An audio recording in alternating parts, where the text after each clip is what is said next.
Okay. Like, for different repertoire, for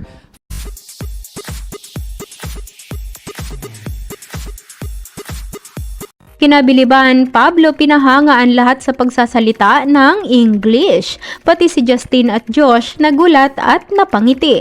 Tila bilib na bilib nga ang dalawa na si Josh at Justin sa kahusayan magsalita ng English ni Pablo. Pansin sa dalawa na napapangiti at nagkakatinginan na lang habang tila inuulit nila ang mga sinasabi ni Pinuno. Ayon naman sa mga netizens, napakalawak umano ng vocabulary ni Pao. Dahilan kaya nahiya umano siya bigla sa kanyang basic na English. Ang iba naman ay nahirapan umano silang i-google ang mga sinasabi ni Pablo. Kahit paulit-ulit na nilang pinapakinggan ay di pa rin daw nila ito makuha at mabigkas. Narito panoorin. Okay. like for different repertoire, for people to experience that roller coaster vibe, where Yeah.